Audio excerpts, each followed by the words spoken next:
Hey guys, welcome to RK Study Info YouTube channel. So finally, Navodaya Vidyalaya ಸಮಿತಿ NVS ಅಂತ ಏನ್ ಹೇಳ್ತೀವಿ, ಕೇಂದ್ರ ಸರ್ಕಾರದ ಶಾಲೆಗಳೇನಿದಾವೆ ಇನ್ಕ್ಲೂಡಿಂಗ್ ನಮ್ಮ ನವೋದಯ ಜವಾಹರ್ ನವೋದಯ ವಿದ್ಯಾಲಯಗಳು ಅಂತ ಏನ್ ಹೇಳ್ತೀವಿ. ಸೊ ಅಲ್ಲಿ various post graduate teachers as well as trained graduate teachers as well as ಬೋಧಕೇತರ ಸಿಬ್ಬಂದಿಗಳು ಅಂಡ್ ಪ್ರಿನ್ಸಿಪಲ್ಸ್ ಆಯ್ತಾ, ಪ್ರಿನ್ಸಿಪಲ್ ಪೋಸ್ಟ್. ಸೊ ಎಲ್ಲ ಪೋಸ್ಟ್ ಗಳಿಗೆ ರಿಕ್ರೂಟ್ಮೆಂಟ್ ನೋಟಿಫಿಕೇಶನ್ ಆಗಿದೆ. ಇಟ್ ಇಸ್ ಬಿಗ್ಗೆಸ್ಟ್ ನೋಟಿಫಿಕೇಶನ್ ಅಂತ ಹೇಳ್ಬೋದು. ಯಾಕಂತಂದ್ರೆ ಸುಮಾರು ವರ್ಷಗಳಿಂದ ನವೋದಯ ವಿದ್ಯಾಲಯ ಸಮಿತಿಯಲ್ಲಿ ಈ ರೀತಿಯ ಒಂದು ನೋಟಿಫಿಕೇಶನ್ ನಮಗೆ ನೋಡಕ್ಕೆ ಸಿಕ್ಕಿದ್ದಿಲ್ಲ. ಸೊ ಈ ವಿಡಿಯೋವನ್ನ ಕೊನೆವರೆಗೂ ನೋಡಿ, ಸ್ಕಿಪ್ ಮಾಡಿದೆ ಆಯ್ತಾ. ಸೊ ಇದರಿಂದ ನಿಮ್ಗೆ ಏನಾಗುತ್ತೆ, ಕ್ಲಿಯರ್ ಐಡಿಯಾ ಬರುತ್ತೆ ಎಷ್ಟು ನೋಟಿಫಿಕೇಶನ್ ಆಗಿದೆ, ಎಷ್ಟು ಜಾಬ್ಗಳಿಗೆ ನೋಟಿಫಿಕೇಶನ್ ಆಗಿದೆ, ಹಾಗೇನೆ ಕ್ವಾಲಿಫಿಕೇಶನ್ ಏನು, ಸ್ಯಾಲರಿ ಎಷ್ಟಿರುತ್ತೆ, ಲಾಸ್ಟ್ ಡೇಟ್ ಏನು ಆಯ್ತಾ, and what are the requirements and what are the eligibility criteria. So everything we will discuss in this video. ನಮ್ಮ ಚಾನಲ್ ಮೊದಲೇ ಬಾರಿಗೆ ನೋಡ್ತಾ ಇದ್ರೆ kindly do subscribe and click the bell icon. Okay my dear friends, ನೋಡಿ, this is the official website of Navodaya Vidyalaya Samiti. So when you go to the menu section ಆಯ್ತಾ, menu section ಗೆ ಹೋದಾಗ ಅಲ್ಲಿ ರಿಕ್ರೂಟ್ಮೆಂಟ್, ಸೊ ರಿಕ್ರೂಟ್ಮೆಂಟ್ ಗೆ ಹೋದಾಗ advertisement and vacancies. So when you click this ಆಯ್ತಾ, ಇಲ್ಲಿ ಸುಮಾರು ಅಡ್ವರ್ಟೈಸ್ಮೆಂಟ್ ನ ಒಂದು ನೋಟಿಫಿಕೇಶನ್ ನೋಡಕ್ ಸಿಗುತ್ತೆ. ಸೊ ಅಲ್ಲಿ ಸೀರಿಯಲ್ ನಂಬರ್ 2 ನೋಡಿ ಆಯ್ತಾ, detailed notification of direct recruitment various teaching post in Navodaya Vidyalaya Samiti. So when I open this, ಈ ತರ ಒಂದು PDF ಓಪನ್ ಆಗುತ್ತೆ.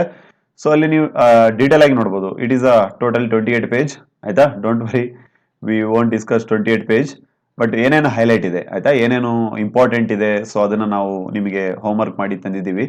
ನೋಡಿ, ಇಲ್ಲಿ ನವೋದಯ ವಿದ್ಯಾಲಯ ಸಮಿತಿ, it is official notification and ಇಲ್ಲಿ ಹೇಳ್ತಾ ಇದ್ದಾರೆ ನೋಡಿ, ಇಲ್ಲಿ ಉತ್ತರ ಪ್ರದೇಶ್ ಅಂತ ನೋಡಕ್ ಸಿಗುತ್ತೆ. ನಮ್ಮ ಕರ್ನಾಟಕದ ಅಭ್ಯರ್ಥಿಗಳು ಮಾಡುವ ತಪ್ಪೇನಂತಂದ್ರೆ, ಈ ರೀತಿಯ ನೋಟಿಫಿಕೇಶನ್ ಓಪನ್ ಮಾಡಿ ಟೀಚರ್ ರಿಕ್ರೂಟ್ಮೆಂಟ್ ಅಂತ ಅಂದ ತಕ್ಷಣ ಉತ್ತರ ಪ್ರದೇಶದಲ್ಲಿ ಹೋಗಿ ಯಾರು ಕೆಲಸ ಮಾಡ್ತಾರೆ ಅಂತ ಹೇಳಿ. ಬಟ್ ಒಳಗಡೆ ಡೀಟೇಲ್ ಆಗಿ ಓದ್ದಾಗೆ ಗೊತ್ತಾಗುತ್ತೆ. ಇಲ್ಲಿ ಹೇಳ್ತಾ ಇದಾರೆ ನೋಡಿ, ಏನಂತೆ, ಇಟ್ ಹ್ಯಾಸ್ ಹೆಡ್ ಕ್ವಾರ್ಟರ್ಸ್ ಇನ್ ನೋಯ್ಡಾ, ಉತ್ತರ ಪ್ರದೇಶ. ಇದರ NVS ನ ಹೆಡ್ ಕ್ವಾರ್ಟರ್ಸ್ ಎಲ್ಲಿದೆ ಅಂತೆ, ಉತ್ತರ ಪ್ರದೇಶಲ್ಲಿದೆ. ಅಂಡ್ 8 ರೀಜನಲ್ ಆಫೀಸ್ ಇದೆ ಆಯ್ತಾ, ಭೋಪಾಲ್, ಚಂಡೀಗಢ, ಹೈದರಾಬಾದ್, ಜೈಪುರ್, ಲಕ್ನೋ, ಪಾಟ್ನಾ, ಪುಣೆ ಮತ್ತೆ ಶಿಲಾಂಗ್ ಅಲ್ಲಿ ಆಯ್ತಾ. And more than 649 Jawahar Navodaya ವಿದ್ಯಾಲಯಗಳು ಇದಾವೆ ಆಯ್ತಾ. ಜವಾಹರ್ ನವೋದಯ ವಿದ್ಯಾಲಯಗಳು ಅದಾದ್ರೂ ನೀವು ಕೇಳಿರ್ತೀರ. ಸೊ ಎಕ್ಸೆಪ್ಟ್ ತಮಿಳ್ನಾಡು ಆಯ್ತಾ, ತಮಿಳ್ನಾಡನ್ನ ಬಿಟ್ಟು ಎಲ್ಲಾ ಕಡೆ ಜವಾಹರ್ ವಿದ್ಯಾಲಯಗಳು ಇದಾವಂತೆ.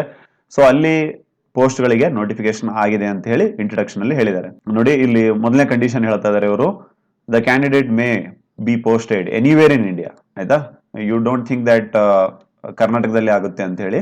ಸೊ ವೆನ್ ಹಳೆಯ ರಿಕ್ರೂಟ್ಮೆಂಟ್ ಗಳಲ್ಲಿ ನಾವು ನೋಡಿದ್ವಿ, ಪ್ರತಿ ಸಲ ಈ ರೀತಿ ಕೊಟ್ಟಿರ್ತಾರೆ. ಬಟ್ ಸಿನ್ಸ್ ರೀಜನಲ್ ಲ್ಯಾಂಗ್ವೇಜ್ ಗೊತ್ತಿರಬೇಕು ಎನ್ನುವಂತಹ ಏನು ಒಂದು ಪದ್ಧತಿ ಇದೆ, ಅವರು ನಿಮ್ಮ ರ್ಯಾಂಕಿಂಗ್ ಚೆನ್ನಾಗಿತ್ತಂತಂದ್ರೆ ಕರ್ನಾಟಕನೂ ಕೊಡಬಹುದು ಆಯ್ತಾ. ಬಟ್ ಇನಿಷಿಯಲಿ ಪೋಸ್ಟಿಂಗ್ ಅವರು ಎಲ್ಲಿಯಾದ್ರೂ ಹಾಕ್ಬಹುದು. ಬಟ್ ಬರ್ತಾ ಬರ್ತಾ ಕರ್ನಾಟಕ ಸ್ಟೇಟ್ ಅಭ್ಯರ್ಥಿಗಳಿಗೆ ಕರ್ನಾಟಕವನ್ನ ಕೊಡುವಂತ ಚಾನ್ಸಸ್ ಇರುತ್ತೆ. ಹಾಗೇನೆ ಪೋಸ್ಟ್ ವಿಚಾರಕ್ಕೆ ಬರೋದಾದ್ರೆ ನೋಡಿ, 3 ರೀತಿಯ ಪೋಸ್ಟ್ಗಳು ಆಯ್ತಾ. ಪ್ರಿನ್ಸಿಪಲ್ ಪೋಸ್ಟ್ ಇದೆ, and post graduate teacher PGT ಅಂತ ಹೇಳ್ತಾರೆ ಅದು, ಅಂಡ್ TGT ಆಯ್ತಾ, TGT trained graduate teachers, as well as ಈ ಸಲ ಆಯ್ತಾ ಮಿಸ್ಲೇನಿಯಸ್ ಪೋಸ್ಟ್ ಅಂತ ಆಡ್ ಮಾಡಿದ್ದಾರೆ. ಸೊ ಅದರಲ್ಲಿ ಬೋಧಕೇತರ ಸಿಬ್ಬಂದಿಗಳು, ಎಕ್ಸಾಂಪಲ್ ಈ ಫಿಸಿಕಲ್ ಟೀಚರ್ ಇರ್ಬೋದು, ಆರ್ಟ್ ಟೀಚರ್, ಡ್ರಾಯಿಂಗ್ ಅಂತ ಹೇಳ್ತೀವಿ ಅದು, ಮ್ಯೂಸಿಕ್, ಹಾಗೆ ಲೈಬ್ರರಿಯನ್. ಸೊ ಈ ರೀತಿಯ ಪೋಸ್ಟ್ಗಳು ಕಾಲಾಗಿದೆ. ಇನ್ಕ್ಲೂಡಿಂಗ್ ನೋಡಿ, ನಮ್ಮ ಕನ್ನಡ ಸಬ್ಜೆಕ್ಟ್ನು ಕಾಲಾಗಿದೆ ಎಲ್ಲಿ, ಈ ಥರ್ಡ್ ಲ್ಯಾಂಗ್ವೇಜ್ ಸಬ್ಜೆಕ್ಟ್ಗಳಲ್ಲಿ TGTಯಲ್ಲಿ. ಸೊ ಮೊದಲನೇ ಪೋಸ್ಟ್ ಪ್ರಿನ್ಸಿಪಲ್ ಗ್ರೂಪ್ ಎ ಆಯ್ತಾ, ಗ್ರೂಪ್ ಎ ಆಯ್ತಾ, group A, group B, group C, group D ಎನ್ನುವಂತ ಪೋಸ್ಟ್ಗಳು ಇರ್ತವೆ. ಪೋಸ್ಟ್ ಗ್ರಾಜುಯೇಟ್ ಟೀಚರ್ಸ್ ಆಯ್ತಾ, ಗ್ರೂಪ್ ಬಿ ಹುದ್ದೆಯಾಗಿದ್ದು 397 ಪೋಸ್ಟ್ ಇದಾವೆ. ಅಂಡ್ ಟ್ರೈನ್ಡ್ ಗ್ರಾಜುಯೇಟ್ ಟೀಚರ್ಸ್ ಎಷ್ಟಿದಾವೆ, 683 ಪೋಸ್ಟ್ ಇದಾವೆ. ಹಾಗೇನೆ ಥರ್ಡ್ ಲ್ಯಾಂಗ್ವೇಜ್ ಆಯ್ತಾ, ಥರ್ಡ್ ಲ್ಯಾಂಗ್ವೇಜ್ ಟೀಚರ್ ವಿಷಯಕ್ಕೆ ಬರೋದಾದ್ರೆ ನಮ್ಮ ಕನ್ನಡ ಸಬ್ಜೆಕ್ಟ್ ಟೋಟಲಿ 8 ಸಬ್ಜೆಕ್ಟ್ಸ್ಗಳು ನೋಡಕ್ಕೆ ಸಿಗ್ತವೆ. ಅಂಡ್ ಮಿಸ್ಲೇನಿಯಸ್ ಆಯ್ತಾ, ಈ ಬೇರೆ ಬೇರೆ ಫಿಸಿಕಲ್ ಟೀಚರ್ ಇರ್ಬೋದು, ಮ್ಯೂಸಿಕ್ ಮತ್ತೆ ಲೈಬ್ರರಿಯನ್, ಬೇರೆ ಬೇರೆ ಸಬ್ಜೆಕ್ಟ್ಸ್ಗಳು ಟೋಟಲಿ 181 ಪೋಸ್ಟ್ಗಳು ಇದಾವೆ. ಹಾಗಾದ್ರೆ ಎಲಿಜಿಬಿಲಿಟಿ ಕ್ರೈಟೇರಿಯಾವನ್ನು ನೋಡೋದಾದ್ರೆ ನೋಡಿ, ಪ್ರಿನ್ಸಿಪಲ್ ಪೋಸ್ಟ್ಗೆ ಗ್ರೂಪ್ ಎ ಲೆವೆಲ್ ಪೋಸ್ಟ್ ಆಗಿರೋದ್ರಿಂದ ಆಯ್ತಾ, ಇದರ ಪೋಸ್ಟ್ ಕೋಡ್ 1 ಅಂತ ಕೊಟ್ಟಿದ್ದಾರೆ. ಅಂಡ್ ಇದು ಗ್ರೂಪ್ ಎ ಪೋಸ್ಟ್ ಆಗಿರೋದ್ರಿಂದ, ಲೈಕ್ ಗೆಜೆಟೆಡ್ ಪೋಸ್ಟ್ ಆಗಿರೋದ್ರಿಂದ ಪೇ ಲೆವೆಲ್ 12 ಆಯ್ತಾ, ಭಾರಿ ಮೊತ್ತದ ಒಂದು ಸ್ಯಾಲರಿ ನಿಮಗೆ ಸಿಗುತ್ತೆ if you become the principal. Qualification ನೋಡೋದಾದ್ರೆ ಮಾಸ್ಟರ್ ಡಿಗ್ರಿ ಆಗಿರಬೇಕು. ಅದ್ರ ಜೊತೆಗೆ ಮಾಸ್ಟರ್ ಡಿಗ್ರಿಯಲ್ಲಿ 50% ಕಂಪಲ್ಸರಿಯಾಗಿ ತೆಗೆದುಕೊಳ್ಳೇಬೇಕಾಗಿರುತ್ತೆ. ಅದ್ರ ಜೊತೆ B.Ed ಆಗಿರಬೇಕು. ಹಾಗೇನೆ ನೋಡಿ, ಎಕ್ಸ್ಪೀರಿಯನ್ಸ್ ನ ಕೇಳಿದ್ದಾರೆ. ಪ್ರಿನ್ಸಿಪಲ್ ಆಗಿ ಅನುಭವ ಹೊಂದಿರುವಂತಹ ಒಂದು ಪೋಸ್ಟ್ ಆಗಿದೆ ಇದು ಆಯ್ತಾ. ಸೊ ಲೆವೆಲ್ 12 ಆಯ್ತಾ. ಲೆವೆಲ್ 12 ಪೋಸ್ಟನ್ನು ಈಗ ಆಲ್ರೆಡಿ ಬೇರೆ ಕಡೆ ವರ್ಕ್ ಮಾಡ್ತಾ ಇದ್ರೆ ಅವರು ಅಪ್ಲೈ ಮಾಡ್ಬೋದು. ಹಾಗೆಯೇ ವೇರಿಯಸ್ ಇದೆ ನೋಡಿ ಆಯ್ತಾ. ಸೊ ಈ ಒಂದು PDF ನ ನಮ್ಮ ಅಫಿಷಿಯಲ್ ಟೆಲಿಗ್ರಾಮ್ ಇಂದ you can download and study this. And desirable ಕೇಳಿದ್ದಾರೆ ಆಯ್ತಾ, ಎಕ್ಸ್ಪೀರಿಯನ್ಸ್ ಇರಲೇಬೇಕು, ಯಾಕಂದ್ರೆ since principal is going to handle the big institution ಅಂತಂದ್ಮೇಲೆ. ನಂತರ PGT ಆಯ್ತಾ, ಪೋಸ್ಟ್ ಗ್ರಾಜುಯೇಟ್ ಟೀಚರ್ಸ್ಗೆ ಹೋಗೋದಾದ್ರೆ ನೋಡಿ, biology, chemistry, commerce, economics, English, geography. So ಅದೇ ರೀತಿಯಾಗಿ language subject like Hindi, history, mathematics, physics ಮತ್ತು ಕಂಪ್ಯೂಟರ್ ಸೈನ್ಸ್. ಸೊ ಈ ಎಲ್ಲ ಪೋಸ್ಟ್ಗಳಿಗೆ PGT ಪೋಸ್ಟ್ ಗ್ರಾಜುಯೇಟ್ ಟೀಚರ್ಸ್ನ ಅವರು ರಿಕ್ರೂಟ್ಮೆಂಟ್ಗೆ ಕಾಲ್ಫಾರ್ಮ್ ಮಾಡಿದ್ದಾರೆ.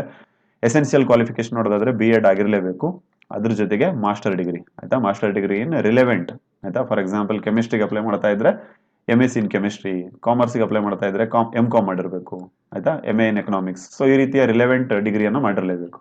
B.Ed ಆಗಿರಬೇಕು ಅಂಡ್ ಮಾಸ್ಟರ್ ಡಿಗ್ರಿ ಆಗಿರಬೇಕು ಅಂತಿದೆ. Proficiency in teaching in Hindi and English ಆಯ್ತಾ. ನಿಮಗೆ ನಾಳೆ ಕರ್ನಾಟಕದಲ್ಲೇ ಪೋಸ್ಟ್ ಸಿಗುತ್ತೆ ಅಂತ ಗ್ಯಾರಂಟಿ ಇಲ್ಲ, ಅವರು ನಾರ್ತ್ ಇಂಡಿಯಾ ಸ್ಟೇಟಲ್ಲಿನೂ ಹಾಕ್ಬೋದಾಗಿರೋದ್ರಿಂದ ಸೊ ಹಿಂದಿ ಹಾಗೆ ಇಂಗ್ಲಿಷ್ ಗೊತ್ತಿರಲೇಬೇಕು ಅಂತೇಳಿ ಅವರು ಹೇಳಿದ್ದಾರೆ. ಪ್ರೊಫಿಷಿಯನ್ಸಿ ಅದ್ರ ಮೇಲೆ ಹಿಡಿತಾ ಇರಬೇಕು. ನೋಡಿ, ಈ ತರ ಡೀಟೇಲ್ ಆಗಿದೆ, you can download and study ಆಯ್ತಾ. ಅಂಡ್ ಇದ್ರ ಬಗ್ಗೆ ಏನೇ ಒಂದು ಡೌಟ್ ಇದ್ರೆ ಅಪ್ಲಿಕೇಶನ್ ಹಾಕುವಾಗ you can comment. Okay, we will try to answer. Next, trained graduate teachers, TGT ಅಂತ ಏನ್ ಹೇಳ್ತಾರೆ, ಟ್ರೈನ್ಡ್ ಗ್ರಾಜುಯೇಟ್ ಟೀಚರ್ಸ್. ಸೊ ಅದು ನೋಡಿ, English, Hindi, maths, science, social studies ಆಯ್ತಾ. ಸೊ ಆಲ್ಮೋಸ್ಟ್ ಎಲ್ಲ ಸಬ್ಜೆಕ್ಟ್ ಅಲ್ಲಿ ಇದೆ. ಅಂಡ್ ನಮ್ಮ ಕನ್ನಡ ಲ್ಯಾಂಗ್ವೇಜ್ ಆಯ್ತಾ. ಸೊ ಅದನ್ನು ಒಂದು TGT ಅಲ್ಲಿ ಕೊಟ್ಟಿದ್ದಾರೆ ಥರ್ಡ್ ಲ್ಯಾಂಗ್ವೇಜ್ ಆಗಿ. ಹಾಗೆ ಇದು ಲೆವೆಲ್ 7 ನ ಪೋಸ್ಟ್ ಆಗಿದೆ ಆಯ್ತಾ, ಲೆವೆಲ್ 7 ನ ಪೋಸ್ಟ್. ಅಂಡ್ ಇದಕ್ಕೂ ಒಳ್ಳೆ ಸ್ಯಾಲರಿ ಇರುತ್ತೆ, ಅಪ್ ಟು 1,42,000 ತನ ನಿಮಗೆ ಸ್ಯಾಲರಿ ಸಿಗುತ್ತೆ. ಅಂಡ್ ಎಸೆನ್ಷಿಯಲ್ ಕ್ವಾಲಿಫಿಕೇಶನ್ ನೋಡೋದಾದ್ರೆ ಒನ್ಸ್ ಅಗೇನ್ B.Ed ಅನ್ನ ಕೇಳಿದ್ದಾರೆ ಆಯ್ತಾ. B.Ed ಅಥವಾ ಈ ಇಂಟಗ್ರೇಟೆಡ್ B.Ed ಅಂತ ಏನ್ ಹೇಳ್ತಾರೆ ಆಯ್ತಾ, ಆರ್ B.Ed. ಸೊ B.Ed ಜೊತೆಗೆ ಏನಿರಬೇಕು, B.Ed ಜೊತೆಗೆ you must qualify the CTET ಆಯ್ತಾ. CTET ಕರ್ನಾಟಕ ಟೆಟ್ ಇದ್ರೆ ನಡೆಯುತ್ತಾ, ನಡೆಯಲ್ಲ 100%. ಯಾಕಂತಂದ್ರೆ since it is a central government institution ಇರೋದ್ರಿಂದ you must have the CTET certificate ಆಯ್ತಾ. ಅಂಡ್ CTET ನ ಒಂದು ಆನ್ಲೈನ್ ಕ್ರ್ಯಾಶ್ ಕೋರ್ಸ್ನ ನಾವು ಆರಂಭ ಮಾಡ್ತಾ ಇದ್ದೇವೆ. CTET ನೋಡಿ, ಇದೇ ತಿಂಗಳ ಆಯ್ತಾ, ಜುಲೈ ಎಂಡ್ ಆಫ್ ದ ಜುಲೈನಲ್ಲೇ ಕಾಲ್ಫಾರ್ಮ್ ಆಗುತ್ತೆ. ಎಕ್ಸಾಮ್ ಯಾವಾಗಿರುತ್ತೆ ಅಂತಂದ್ರೆ ನವೆಂಬರ್ ಅಲ್ಲಿ ಇರುತ್ತೆ ಆಯ್ತಾ. ಸೊ ಹಾಗಾಗಿ ಎಕ್ಸಾಮ್ ಬಂದಾಗ ನೀವು ತಯಾರಿ ಮಾಡೋದಕ್ಕಿಂತ ಈಗಿಂದನೇ ನೀವು ತಯಾರಿ ಮಾಡ್ತಾ ಹೋದ್ರೆ CTET ನ ಕ್ವಾಲಿಫೈ ಮಾಡ್ಬೋದು. And very important, CTET qualify ಮಾಡಿದ್ರೆ ಆಯ್ತಾ, CTET ಕ್ವಾಲಿಫೈ ಮಾಡಿದ್ರೆ ಕರ್ನಾಟಕ ಟೆಟ್ ಕ್ವಾಲಿಫೈ ಮಾಡುವಂತ ಅವಶ್ಯಕತೆ ಇಲ್ಲ. ಅಂಡ್ CTET ಕ್ವಾಲಿಫೈ ಆಗೋದ್ರಿಂದ ಯು ಕ್ಯಾನ್ ಅಪ್ಲೈ ಎನಿವೇರ್ ಆಯ್ತಾ, anywhere in India for TGT teachers.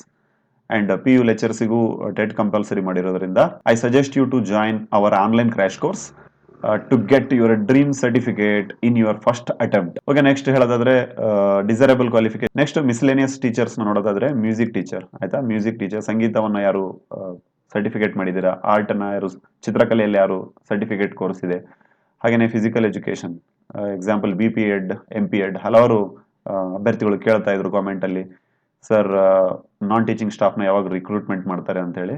ನೋಡಿ, don't wait for the Karnataka state ಅಲ್ಲಿ ನಮ್ಮ ಸರ್ಕಾರನೇ ರಿಕ್ರೂಟ್ಮೆಂಟ್ ಮಾಡಬೇಕು ಅಂತ ಹೇಳಿ ಕಾಯ್ಕೊಂತ ಕೂಡೋದ್ರಿಂದ ಏಜ್ ವೇಸ್ಟ್ ಆಗುತ್ತೆ, ಆಸ್ ವೆಲ್ ಆಸ್ ಆ ಕೋರ್ಸ್ ಮಾಡಿದ್ರಿಂದ ಉಪಯೋಗನೂ ಆಗಲ್ಲ. ಸೊ ಹಾಗಾಗಿ ಈ ರೀತಿ ಆಯ್ತಾ, ಸೆಂಟ್ರಲ್ ಗವರ್ನಮೆಂಟ್ ಪೋಸ್ಟ್ಗಳು ಕಾಲಾದಾಗಲೂ ಗೋ ಅಂಡ್ ಗೆಟ್ ಇಟ್ ಆಯ್ತಾ. Don't wait for Karnataka official announcement, because you know ಯಾವ ತರ ಸಿಚುವೇಶನ್ ಇದೆ ಅಂತೇಳಿ ಆಯ್ತಾ. ಅಂಡ್ ನೋಡಿ, ಇದಕ್ಕೂ ಒಳ್ಳೆ ಸ್ಯಾಲರಿ ಇದೆ, ಲೆವೆಲ್ 7 ನ ಸ್ಯಾಲರಿ ಇದೆ ಆಯ್ತಾ. ಅಂಡ್ ಇದು ಇನ್ಕ್ರೀಸ್ ಆಗ್ತಾ ಹೋಗುತ್ತೆ ಆಯ್ತಾ, ಡೋಂಟ್ ವರಿ, ಇದು ಇನ್ಕ್ರೀಸ್ ಆಗ್ತಾ ಹೋಗುತ್ತೆ. ಅಂಡ್ ಐ ಥಿಂಕ್ ನವೋದಯದಲ್ಲಿ ಯಾರು ಅಪಾಯಿಂಟ್ ಆಗ್ತಾರೆ ಅವರಿಗೆ ಒಳ್ಳೆ ರೀತಿಯಾಗಿರುವಂತಹ ಸ್ಯಾಲರಿ ಜೊತೆಗೇನೆ ಅವ್ರದೇ ಆಗಿರುವಂತಹ ಒಂದು ವಸತಿ ಗೃಹಗಳು ಇರ್ತವೆ ಆಯ್ತಾ, ಲೈಕ್ ಕ್ವಾರ್ಟರ್ಸ್ ಫೆಸಿಲಿಟಿ, ಬೇರೆ ಬೇರೆ ಫೆಸಿಲಿಟಿಗಳು ಇರ್ತವೆ.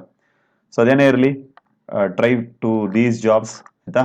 ಅಂಡ್ ಈ ಜಾಬ್ಸ್ಗೆ ಏನೇ ಒಂದು ನಿಮಗೆ ಕನ್ಫ್ಯೂಷನ್ ಇದ್ರೆ ನೀವು ಕಾಮೆಂಟ್ ಸೆಕ್ಷನ್ ಅಲ್ಲಿ ಕಾಮೆಂಟ್ ಮಾಡೋದ್ರ ಮೂಲಕ you can get the answer. And age relaxation, so ಎಲ್ಲ ಪೋಸ್ಟ್ಗಳಿಗೆ ಆಲ್ಮೋಸ್ಟ್ 35 ಏಜ್ ಇದೆ ನೋಡಿ, 35 ಏಜ್ ಇದೆ ಆಯ್ತಾ, ಎಕ್ಸೆಪ್ಟ್ ಪ್ರಿನ್ಸಿಪಲ್ ಪೋಸ್ಟಿಗೆ. But if you fall under the SC ST category ಅಂತಂದ್ರೆ ನೋಡಿ, ಇಲ್ಲಿ ಏಜ್ ರಿಲ್ಯಾಕ್ಸೇಷನ್ ಇದೆ ಆಯ್ತಾ. OBCಗೆ 3 years ಇದೆ, ಮತ್ತೆ ವಿಮೆನ್ ಕ್ಯಾಂಡಿಡೇಟ್ಗಳಿಗೆ 10 ವರ್ಷ ಸಡಿಲಿಕೆ ಇದೆ. ಅಲ್ಲೇ ಕೆಲಸ ಮಾಡುವಂಥವ್ರಿಗೆ ಏನು ಏಜ್ ಇಲ್ಲ, ದಟ್ ಮೀನ್ಸ್ ಏಜ್ ರಿಲ್ಯಾಕ್ಸೇಷನ್ ಅವರಿಗೆ ಅನ್ವಯ ಆಗಲ್ಲ. ಹಾಗೇನೆ ದಟ್ ಮೀನ್ಸ್ ಅವರಿಗೆ ಯಾವಾಗಾದ್ರೂ ಅವ್ರು ಅಪ್ಲೈ ಮಾಡ್ಕೋಬಹುದು. ಅಂಡ್ ನೋಡಿ, ಸೆಂಟ್ರಲ್ ಗೌರ್ಮೆಂಟ್ ಅಲ್ಲಿ ಇದ್ರೆ 5 ವರ್ಷ, ಅಂಡ್ SC ST 15 ವರ್ಷ, OBCಗೆ ನಾನ್ ಕ್ರಿಮಿ ಲೇಯರ್ 13 ವರ್ಷ. ಸೊ ಈ ರೀತಿ ಜನರಲ್ ಕ್ಯಾಂಡಿಡೇಟ್ ಆಗಿದ್ರೆ 10 ವರ್ಷ. ಸೊ ಈ ರೀತಿ ಅವರು ಡೇಟ್ನ ಏಜ್ನ ಎಕ್ಸ್ಟೆಂಡ್ ಮಾಡಿದ್ದಾರೆ. And finally mode of selections ಆಯಿತಾ. ಮೋಡ್ ಆಫ್ ಸೆಲೆಕ್ಷನ್ಸ್ಗೆ ಹೋಗೋದಾದರೆ ರಿಟರ್ನ್ ಎಕ್ಸಾಮ್ ಇರುತ್ತೆ ಆಯಿತಾ, CBT ಆಯಿತಾ. CBT that means computer based test ಇರುತ್ತೆ MCQ ಟೈಪಲ್ಲಿ. So you have to answer. And ಈ ಚಾನಲ್ನ ಸಬ್ಸ್ಕ್ರೈಬ್ ಮಾಡ್ಕೊಳ್ಳಿ, ಬಿಕಾಸ್ ವಿ ವಿಲ್ ಪೋಸ್ಟ್ ಈ KVS ಅಥವಾ ಈ ಕೇಂದ್ರೀಯ ವಿದ್ಯಾಲಯ ಸಂಘಟನೆ ಇರ್ಬೋದು ಅಥವಾ ನವೋದಯ ವಿದ್ಯಾಲಯ ಸಂಘಟನೆ, ಸೊ ಅವಕ್ಕೆ ಏನು ಸಿಲೆಬಸ್ ಕೊಟ್ಟಿದ್ದಾರೆ, ಸೊ ಅದ್ರ ಮೇಲೆ ನಾವು ಕೆಲವೊಂದು MCQಗಳನ್ನ ನಾವು ಪೋಸ್ಟ್ ಮಾಡ್ತಾ ಹೋಗ್ತೇವೆ. ಆ್ಯಂಡ್ ಓಲ್ಡ್ ಕ್ವಶನ್ ಪೇಪರ್ನ ನಾವು ಸಾಲ್ವ್ ಮಾಡ್ತೇವೆ. Kindly do subscribe. ನೋಡಿ, CBT ಇರುತ್ತೆ ಆಯ್ತಾ, ಕಂಪ್ಯೂಟರ್ ಬೇಸ್ಡ್ ಟೆಸ್ಟ್ ಇರುತ್ತೆ, ಅದ್ರ ಜೊತೆಗೆ ಇಂಟರ್ವ್ಯೂ ಇರುತ್ತೆ ಆಯ್ತಾ. ಬಟ್ ಕೆಲವೊಂದು ಪೋಸ್ಟ್ಗಳಿಗೆ ಇಂಟರ್ವ್ಯೂ ಇರಲ್ಲ ಅಂತ ಹೇಳಿದ್ದಾರೆ, ಎಸ್ಪೆಷಲಿ ಈ ಕೆಲವೊಂದು ನಾನ್ ಟೀಚಿಂಗ್ ಸ್ಟಾಫ್ ಏನಿದ್ದಾರೆ, ಸೊ ಅವಕ್ಕೆ ಇಂಟರ್ವ್ಯೂ ಇರೋದಿಲ್ಲ. ಆ್ಯಂಡ್ ಎಕ್ಸಾಮ್ ಸೆಂಟರ್ ಎಲ್ಲಿರುತ್ತೆ ಅನ್ನೋದನ್ನ ನೋಡೋದಾದ್ರೆ ನೋಡಿ, ಥ್ರೂ ಔಟ್ ಇಂಡಿಯಾ ಇದೆ. ಎಲ್ಲ ಕಡೆ ಅವರು ಎಕ್ಸಾಮ್ಸ್ನ ಕಂಡಕ್ಟ್ ಮಾಡಬೇಕಾಗುತ್ತೆ.